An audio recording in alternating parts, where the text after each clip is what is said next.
Hello, lovely people. I'm Emily, and this is my story. I know you have heard a lot about awful mothers-in-law. However, my story is a little different. My story is going to give you hope that good mothers-in-law do exist in the world.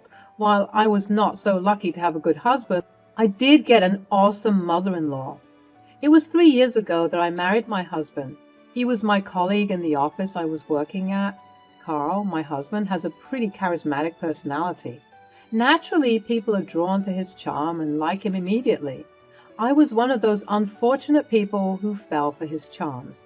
Back then, I was naive and was easily influenced by his sweet talking. I was fresh out of a bad relationship, and being with Carl made me happy. He was a great guy and had a good reputation in his office. Sure, he was a little flirty, but it wasn't overwhelming at all. People around him always described him as a good guy. When we went on our first date, I knew he was a good guy. He said, "I'm a very family-oriented person, Emily. I know you have the same values as me. You see, my disabled mother lives with me. My dad left her after she became disabled. However, I am a good son and promise to take care of her. Family is very important to me." "I'm glad you said that, Carl. I love that you take care of your mother. It must be hard taking care of the entire household and balancing your work life." "Oh, it's very difficult, but there is no other way. I do hire a caretaker for my mom. It's quite expensive, but I want the best for her. Anything to make her life a little easier." His thoughtfulness and immense love for his mother won me over in no time. I was my mom's caregiver before she passed away from cancer. So I knew exactly how taxing it might be to be responsible for another person. It just made me respect him a little more. I didn't know that he had malicious intent behind taking care of his mom. Anyway, we dated pretty steadily for 2 years. I did have a higher income than him, but I didn't mind. He didn't feel emasculated because his partner was earning more money. Again, all these just cemented my belief that he was the perfect boyfriend. During the 2 years we dated, I did meet his parents. His parents got divorced after his mother, Kate, became disabled from an accident. His father, Ted, didn't want to be stuck taking care of a disabled person. Kate had mobility issues and required a wheelchair at all times. She did get disability from the government, but it didn't help. Carl had told me everything. I felt bad for Kate and disliked Ted ever since I found out everything he had done. However, Carl was close to Ted, so I had to tolerate him anyway. Carl proposed to me shortly after I met his parents. I said yes because I thought he would be a good husband. Plus, I was in love and wanted to have a family with him. After proposing to me, he said, "Emily, you know my mom lives with me. I do pay for a lot of her expenses. The caregiver and regular treatment she gets actually takes up a lot of my salary. I earn less than you, so I have little savings in my name. If you do marry me, you have to accept my financial state and my mother's responsibility." "That's okay, Carl. I know what it feels like to have someone dependent on you. Kate is such a nice person and I love her. I will have no problem living with her. She's like a mother to me." "I can understand why you like her, but living with her requires me to spend a lot of money. Are you okay with that?" "Yes, Carl, I'm okay with that. I don't need any of your money. In fact, I'm thinking about helping you out in taking care of your mom. It will ease the burden on you." "Really? You do that?" "You don't have to, but I would really appreciate it if you helped a little." "Of course I would help. As I said, she's almost like my own mother. It feels good to have a parent back after so many years." Carl kept thanking me for understanding his situation. I really meant it when I said I would take care of Kate. I would be happy to do it for him and Kate. Our wedding happened just 1 year later. I did the majority of the planning because he was busy working on a promotion. I didn't mind because I wanted him to achieve his dreams. I even paid for the majority of the wedding because I knew he had little in savings. After the wedding, Carl became an attentive and loving husband. I could see that he really cared for his mother. Kate was also extremely loving towards me. She was always pretty excited to see me and spend time with me. I saw that she doesn't have much of a connection with Carl. I found it strange, but thought nothing of it. About 3 months after the wedding, Carl sat me down to talk about Kate. He said, "Emily, I was thinking about taking Mom to a new doctor. He's the best in the city and can help Mom better, but the treatment is going to be expensive. Can you help me out with some money?" "Sure, Carl. Just tell me what you need. You can send the bills to me directly and I can make the payment." "Why don't you just transfer me the amount? It will be easier for me to complete the payments. I don't like to keep pending bills. Besides, I think I will be short on this month's money for the caregiver." "Okay, Carl, just tell me the amount and I'll send it to you. If it really helps Kate, I don't have any problem paying for the treatment." Carl again thanked me a lot and promised to pay it back. I told him that there was no need for that. I simply wanted Kate to get better. Ted was the only one who complained about everything. He hated that we spent a lot of money on Kate. Ted always said, "Why do you two waste money on that woman? She's a useless person and doesn't need so much pampering. Kate will never get better, so why waste the money?" "Dad, this new treatment is going to help. I just know it. Besides, Emily helps out a lot, so money is not that tight anymore." "Yes, Ted, we want to take care of her. Not everyone looks for something in return when they help out a loved one." Ted just made a face and looked away. Carl also looked a little uncomfortable and changed the conversation. I thought his behavior was odd, but didn't comment on it. Also, I was a little skeptical about sending money directly to his account. I did trust him, but it just didn't make sense to me. After I started to contribute to Kate's expenses, Carl started to change. He became a little demanding with money requests and pulled all sorts of excuses. He appeared to be short of money every month. Slowly, he was almost taking away $1,000 from my paycheck every month. The amount was absurd, but I knew that the treatment was expensive. However, Kate wasn't showing any signs of getting better. Carl was also paying less attention to me. He came home late from work and always went straight to sleep. Helping with housework was out of the question. When I asked him about his behavior, he said, "I'm working hard for a promotion, Emily. You see how long I stay in the office? I need a break. You don't have anything to do in the house, so might as well do the chores. You come back home earlier than me anyway." "But I have to take care of Kate now. You refuse to hire a caregiver in the evening. I am the one who looks after your mom now. I'm struggling with all the work, Carl. You need to do better." "You knew what you were getting into. I remember telling you everything. You agreed to help out with Mom. There is no reason why you are complaining now." "I can take care of your mom, Carl, but I can't be the only one who does everything. She is your mom. You need to step up too." "I have been taking care of her for so long. I need a break. Since you like her so much, you can deal with her. Now leave me alone." With that, he stormed off to his game room. I was stunned by what he said. It was like he was a completely different person. That night, I cried a lot after he went to sleep. I was feeling overwhelmed and he wasn't helping at all. I blamed his work for making him this way.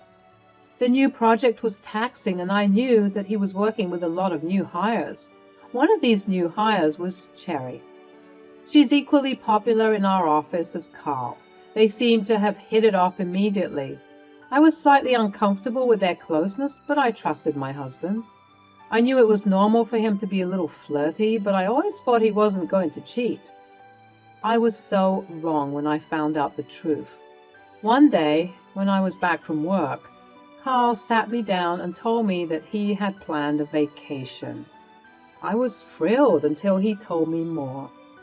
"Emily, I planned this vacation with a lot of effort. I have been preparing everything for days, but we are not going on this trip together. I'm actually taking my friends with me. It will be a small get-together with my bros. We're not taking our spouses." "Wait, what? It's been 2 years since we went somewhere or even had a picnic. You were planning a vacation and not even taking me with you? How is this fair? Where are you even getting that money?" Calm down, Emily. It's been a while since I have been out with the boys.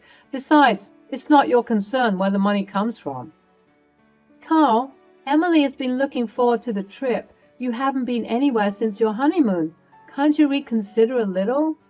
Don't butt into our conversation, Mom. With your treatment, I have hardly any money to go anywhere. But I do give you my disability benefits, plus I gave you my inheritance money. You have been giving Carl your disability grants? I didn't know about this. Shut up, Emily. You don't have to know everything. This is between me and Mom. I was so angry that I couldn't think straight. First, he tells me he's leaving me home and going on a vacation with his friends. Then, I come to know that he's taking money from Kate. My head is spinning. However, I didn't know what to say. I was already pretty pissed at how he was treating me at home. Just before he left for the trip, he gave me even worse news. He said, Mom's caregiver won't be coming again. I've let her go. She was charging too much. I can't pay for that anymore. From now on, you will be taking care of her. In the morning, she can manage on her own. You just decided that without consulting me? Why do you think I will do as you say? Kate cannot be alone in the morning. This is ridiculous. I'm already paying so much money. Now you want me to take care of Kate completely? I'm not qualified to do so. Look, I don't care how you manage. You already said she's like your mother. I'm tired of her now. You can have her. She's just draining me financially. Mom is pretty useless anyway. Don't talk about her that way. She's your mom. Why are you acting so weird? You don't even spend time with me anymore. I don't understand this. You have changed, Carl. Carl wouldn't talk to me anymore. He just left the house and didn't return till late at night. I stayed up for him and waited. However, he just got home and went straight to bed. Kate heard our entire conversation and was pretty hurt. She also apologized for being a burden on me. I told her that she's not a burden. After a couple of days, everything was back to normal at home. Taking care of Kate was hard, but I was managing. I even shifted to work from home to help Kate out. However, things between me and Carl was still tense. The day before his trip, I had to go to the office to submit a file in person. I met Cherry on the way. She smirked at me and said, Hey, Emily, I heard you're back at home taking care of your mother-in-law. What a shame. The weather's great and it will be a nice trip to the beach. Good thing my weekends involve more than babysitting a disabled lady. What do you mean, Cherry? And don't talk about Kate that way. Well, whatever. See you around, Emily. Carl and I are pretty busy these days. You don't need to wait for him. I'll tell you said hi. Bye. I didn't like the way Cherry spoke to me. My senses were immediately on alert. Her words also caught in my head. I knew something was going on between them. I went home without seeing Carl. I didn't feel like seeing his face. When he came home that night, he seemed excessively giddy. The vacation was really making him very happy. Cherry's words kept playing in my head, so I decided to snoop a little. What I found on his phone stunned me. He and Cherry were the ones going for the seaside vacation. There was no plan with his guy friends. It was a getaway with his mistress. I scrolled through the messages and found that he had been cheating on me with Cherry for 6 months. He even sent her money and bought her gifts with the money I was giving him. I was crushed. I didn't want to believe it. I quickly shut the phone so that Carl wouldn't find out. After Carl left the next day, I let my emotions get the best of me. I cried the entire day and kept thinking about my life. I made the mistake of marrying a cheater.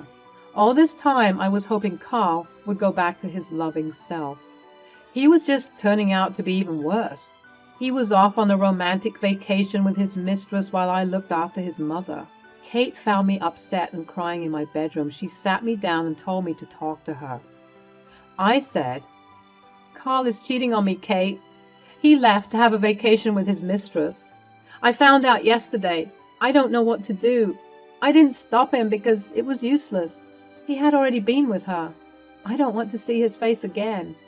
Oh my God, Emily, I'm so sorry. I can't believe he did this.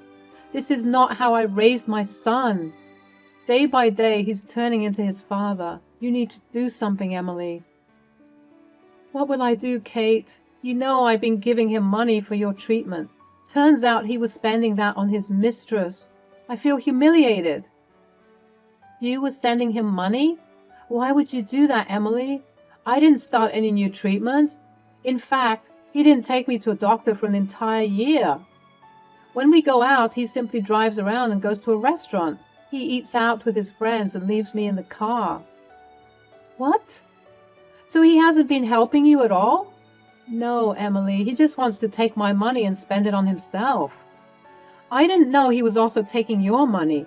I'm so sorry, Emily. You have had to sacrifice a lot because of me." "You need to divorce Carl. He's leeching off of you. Don't let him disrespect you like me." "Don't say that, Kate. I like taking care of you. I love you like my own mom. After meeting you, I felt like I had my mom back. As for Carl, don't worry. I have a plan. I will wreck his life." I assured Kate that I was fine. I wasn't going to let Carl take advantage of him. "I am also going to make Cherry pay for messing with my marriage." I had already taken screenshots of the proof of cheating from Carl's mobile. This trip will be the last vacation he takes in a while.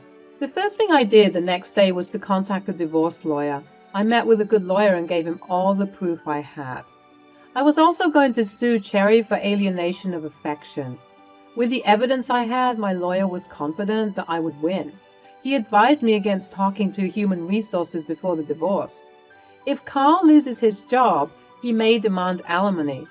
My lawyer drew the divorce papers before Carl came back. When Carl returned from his vacation, I was ready and waiting for him. Kate was also present. He looked like a deer caught in headlights. I calmly sat him down and said, "I know you've been cheating on me, Carl. I have all the proof. I have drafted divorce papers to make things easier for you. I'm leaving you, Carl. You can go stay with your side piece." "What?" "No, you have zero proof of my cheating. There is no way I'm signing those papers." "I have screenshots from your mobile, Carl. You cannot deny it. Plus, I have proof you were sending her money from our joint account. You think I was dumb enough not to check that?" "Emily, listen to me. You cannot leave. Let's talk. You need to think about it.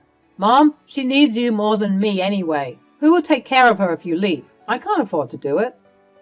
"I know what you have been doing with my money, Carl. I also know that Kate has been giving you her disability grants.